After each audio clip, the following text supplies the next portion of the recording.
Bismillahirrahmanirrahim. Alhamdulillahirabbil alamin. Allahumma shalli ala sayyidina Muhammad wa ala alihi wa sahbihi wa sallim. Allahumma aikidh qulubal ulama wal muslimin min naumi ghaflatihimul amiki wahdihim ila sabilir rasyad. Allahumma ya hayyu ya qayyum ahyi jama'iyatana nahdlatul ulama hayatan thayyibah ila yaumil qiyamah bi barakati falanuhyiyannahu hayatan thayyibah faj'al af'idatan minan nasi tahwi ilaihim warzuqhum minas samarati la'allahum yashkurun warzuqhum quwwatan ghalibatan ala kulli batilin wadh-dhalimin wa fakhishin wa su' la'allahum yattaqun. Amma ba'du. Yang kami hormati para kiai, para alim, para bini sepuh, khususipun Romo Kiai Imaduddin Utsman Al-Bantani, Ibu Nyai Fatimah beserta keluarga lan sedaya para pengurus PWI saking pengurus Nahdlatul Ulama, MBC, Badan Otonom lan saking PWI dan semua yang hadir pada kesempatan sore hari ini yang tidak bisa kami sebutkan namanya satu persatu tanpa mengurangi rasa hormat dan takzim kami kepada beliau-beliau semuanya. Yang jelas tujuan kami, tujuan kita berkumpul dalam majelis ini bukan untuk memusuhi kelompok-kelompok tertentu, bukan. Bukan untuk mencaci maki sana sini, juga bukan, tapi semata-mata dalam rangka menjaga amanah ilmu, dalam rangka menjaga amanah para leluhur, menjaga amanah perjuangan para pendahulu, menjaga amanah kebenaran sejarah yang bagaimanapun kita sebagai generasi hari ini harus terus ikut merawat dan menjaganya. Karena yang namanya manipulasi, tadlis, bohong, dusta itu bisa terjadi dimanapun dan ini tidak kita inginkan. Para kiai, para sesepuh, sahabat-sahabat, saudara semuanya yang kami hormati.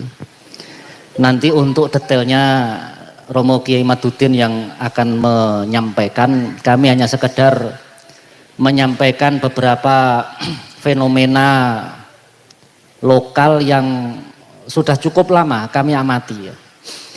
Jadi mereka itu gerakannya memang masif ya. Masif terstruktur. Seperti alami tapi ternyata terstruktur bagus sehingga kuat mengendalikan opini sebagian masyarakat. Itu kalau saya kumpulkan itu ada beberapa poin. Pertama ya, mereka itu getol menyebarkan opini bahwa keturunan Wali Songo itu nggak ada, sudah nggak ada. Nun sewu, kita mempersoalkan ini bukan karena pengen mendapat pengakuan, juga bukan ya. Hanya saja opini ini kalau dibiarkan itu sama halnya mengubur dalam-dalam perjuangan Wali Songo, dimulai dari meniadakan dzuriyahnya, dimulai dengan menganggap dzuriyah nggak ada. Dan ini prihatin, dan ternyata yang menyampaikan ini dari mereka bukan satu orang, beberapa orang. Bahkan sebelum ada era medsos, karena kebetulan kita ini juga dulu pernah dekat dengan mereka ya, sehingga seringkali kita dengar. Okay. Kemudian yang kedua, dzuriyah tidak ada, tapi Wali Songo dianggap bagian dari mereka. Nah ini kan nggak sehat ya. Dzuriyah di kitab-kitab mereka, meskipun itu ya kitab generasi Ulu Hawa.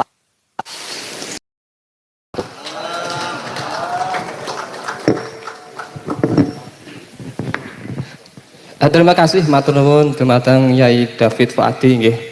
Menika kalau Kiai David Fuadi menika melihat karena beliau adalah seorang bagian dari peneliti Aswada Center ya, otomatis data-data yang diajukan, argumentasinya itu berdasarkan kajian-kajian di lapangan yang telah terjadi saat ini. Nah itu adalah suatu kumpulan-kumpulan gitu kan ya, yang memang hari ini terjadi semacam itu. Kaitannya dengan Wali Songo, mungkin kita juga bisa ya membaca buku-buku tentang Wali Songo. Mungkin yang mengawali itu Atlas Wali Songo, kemudian ada Fakta Baru Wali Songo, dan yang lainnya ya, buku-buku tentang Wali Songo. Dan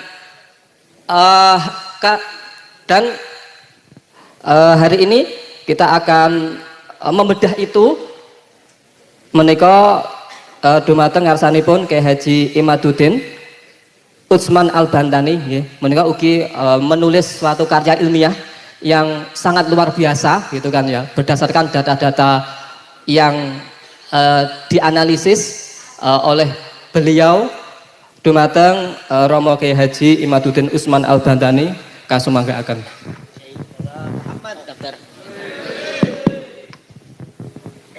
Assalamualaikum warahmatullahi wabarakatuh. Alhamdulillah, salatan wassalaman ala rasulillah, amma ba'du.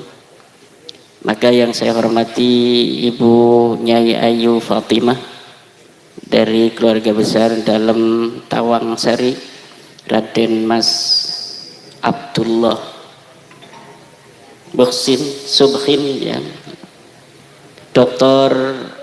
Kyai Haji David, Dr. Fatur Rahman sebagai moderator. Yang tadi kita dengar cerita beliau sudah meneliti manuskrip Jawa Wali Songo itu sampai Gunung Kawi. Jadi beliau sudah sampai Gunung Kawi ini. Kiai Abdul Khalik, kiai-kiai se-Mataraman, terutama para ketua-ketua PWI LS Kabupaten Mataraman, wabil khusus tuan rumah Ketua PWI LS Tulung Agung dan Panglima. Hadir juga di sini Panglima PWI LS Jawa Timur Gus Khairi, juga dari Klaten, kiai-kiai Klaten ini banyak datang, ada Kiai Nawawi dan Kiai Zainal. Juga tadi ada salam dari Ketua PCNU, tidak bisa hadir karena ada suatu hal, tapi mengutus anaknya untuk hadir ke sini. Alhamdulillah. Koordinator MWCNU se-Tulung Agung yang hadir, yang kebetulan pada hari ini juga ada mujahadah di PWNU, satu MWC diutus 9 orang. Jadi di pagi-pagi acara MWCNU se-Tulung Agung ada yang datang ke acara ini, juga ada yang mengikuti mujahadah dalam rangka Hari Pahlawan 10 November 2024. Kalau kita berbicara tentang sejarah, sejarah itu penting, dulur-dulur. Sejarah adalah komunikasi tiada henti antara masa lalu dan masa kini untuk dicari format strategis menata masa depan yang lebih baik dari hari ini dan masa lalu. Apabila format sejarah di masa lalu itu melenceng, kemudian realitas hari ini betul-betul tidak sesuai dengan mukaddimah sejarah yang ditulis pada masa lalu, maka ini Indonesia, wong Jawa akan ngacak menatap dan mengukir masa depan untuk dia dan anak cucunya. Tadi yang disebutkan oleh Dr. David ini luar biasa. Perubahan, upaya merubah sejarah bangsa Nusantara ini bukanlah sebuah cita-cita, tetapi sudah mereka laksanakan. Sebenarnya Al-Quran, kalau kita merujuk pada Al-Quran dan kita betul-betul bukan hanya menghafal dan membaca Al-Quran, tetapi juga kita betul-betul memahami bagaimana diksi-diksi Al-Quran telah memberikan peringatan kepada kita bahwa di masa lalu ada sekelompok orang itu yang sukanya merubah sejarah. Yughayyirunal kalima an mawadhi'ihi, merubah-rubah proposisi dari yang sesuai apa seharusnya. Untuk apa? Untuk kepentingan. Bahkan Al-Quran telah memberikan sebuah ancaman untuk orang-orang yang merubah sejarah. La tahsabannahum, la tahsabanna alladhina yafrahuna bima atau wa yuhibbuna ayyuhmadu bima lam yaf'alu fala tahsabannahum bimafazatin minal azab. La tahsabanna alladhina yafrahuna bima atau. Jangan engkau kira temenan pakai nun sakilah itu, nun taukid, fala tahsabanna alladhina, orang-orang yafrahuna yang berbahagia, bima atau dengan apa yang telah mereka lakukan, merubah-rubah sejarah demi kepentingan mereka hari ini, wa yuhibbuna ayyuhmadu bima lam yaf'alu, dan mereka suka ingin mendapat pujian dari apa yang tidak mereka lakukan di masa lalu. Jadi yuhibbuna ayyuhmadu bima lam yaf'alu, mereka suka untuk mendapat pujian, klan mereka itu bima lam yaf'alu, tentang apa yang tidak mereka kerjakan. Bahwa leluhurnya adalah pendiri NU, itu mereka yuhibbuna ayyuhmadu bima lam yaf'alu. Lawang Aswaja Center sudah mendapatkan manuskrip nama-nama siapa saja wong Surabaya yang ikut dalam pendirian NU. Ora ono Habibie, ora ono. Lah kok tiba-tiba 2023 kok ono Habibie. Ini adalah yuhibbuna ayyuhmadu bima lam yaf'alu, mereka suka untuk dipuji tentang apa yang mereka tidak lakukan. Khurafat itu tidak ada itu. Bahkan kata Hadratus Syekh Hasyim Asy'ari, manidda'a annahu urija ila samai kafara. Lihat dalam kitab Risalah Ahlussunnah wal Jamaah, manidda'a annahu urija ila samai kafara. Siapa orang yang mengaku bahwa dirinya mi'raj ke langit, kufur. Juga kalimat yang sama telah diberikan oleh Fudail bin Iyad kalau tidak salah. Kalimat yang sama seperti Mbah Hasyim, bahwa orang yang mengaku mi'raj ke langit itu Qadhi Iyad, ya.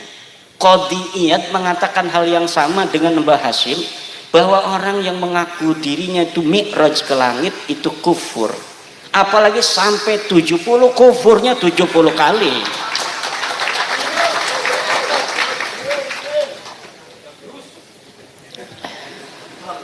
Dengan adanya diskursus nasab ini bukan hanya menyentuh terhadap hal-hal yang berkaitan secara poin terhadap nasab, tetapi juga terhadap hal-hal yang menyertainya yang selama ini luput dari pantauan, bahkan pantauan seorang filolog Gunung Kawi seperti Dr. Fatur Rahman. Ini kita menunggu para filolog, para sejarawan asli. Kalau saya ini sejarawan pondok, sejarawan Jurmiyah, sejarawan Fathul Qorib. Tapi apapun itu, kita dengan membaca dan kemudian kita mempunyai kecenderungan untuk menyayangi sebuah ilmu pengetahuan, itu kita akan bisa memahaminya. Buktinya ini masyarakat yang ada yang, kalau saya isi sampai S2, ada masyarakat yang tidak sekolah sampai lulus SD juga udah paham bahwa Habib dudu putune Nabi ku sampun paham.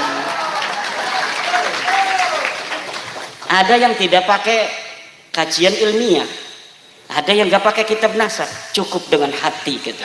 Masya Allah. Ada yang lagi dengan akhlak alladzi yadharu minhum, sudah bisa memutuskan. Ada yang kata bapak saya, kata Mbah Mufid itu di Klaten, saya ndak ngikuti katanya Tuan Guru Imad, saya apa kata bapak saya. Yahudi gitu ya. Lah yughayyirunal kalima an mawadi, ini ciri-ciri Yahudi. Coba ciri-ciri Yahudi di dalam Al-Qur'an juga. Yalwuna alsinatahum bil kitab litahsabuhu minal kitab Wa ma huwa minal kitab. Mereka merubah-rubah Alkitab litahsabuhu minal kitab, agar kalian menyangka itu bagian dari kitab. Wa ma huwa minal kitab, padahal tidak ada di kitabnya. Ini yang saya temukan dalam diskursus nasab Ba'lawi ini. Banyak dalil-dalil mereka itu kemudian kita verifikasi di dalam kitabnya, ternyata di kitabnya nggak ada. Temennya Dr. David, Syekh Romli Al-Idrus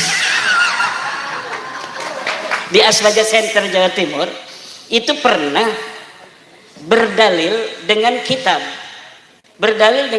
Ba'lawi bahwa yang namanya seorang turunan Nabi lebih utama daripada orang alim 70 kali.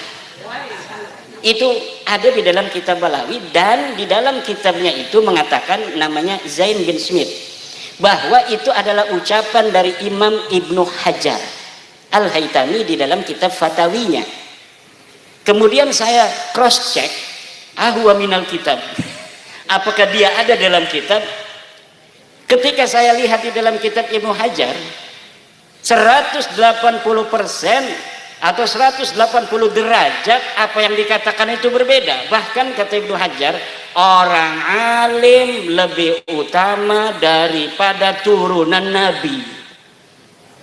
Nah, ini adalah taghyir litahsabuhu minal kitab wa ma huwa minal kitab, agar kalian mengira itu ada di dalam kitab, tapi ternyata sebenarnya tidak ada dalam kitab. Silahkan bisa di cross check ini yang para kiai-kiai semua di sini.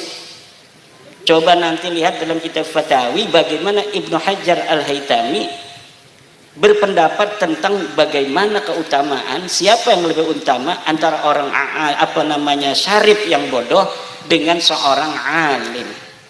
Itu ucapan Ibnu Hajar itu sangat sejalan dengan apa yang dikatakan oleh Syekh Nawawi At-Tanara Al-Bantani, bahwa orang alim walaupun bukan keturunan Nabi, tapi dia yafuqu sittina darajah, lebih tinggi 60 derajat mimma yantasibu ila Rasulillah sallallahu alaihi wasallam, daripada orang yang bernasab kepada Nabi. Yang bodoh nasabnya ke Nabi, tapi bodoh ini orang alim turunan tukang kolektor sawah. Ini kata Syekh Nawawi, lebih mulia orang alim tukang kolektor daripada orang bodoh keturunan baginda Nabi besar Muhammad sallallahu alaihi wasallam. Inilah ajaran Islam. Ini ajaran Islam yang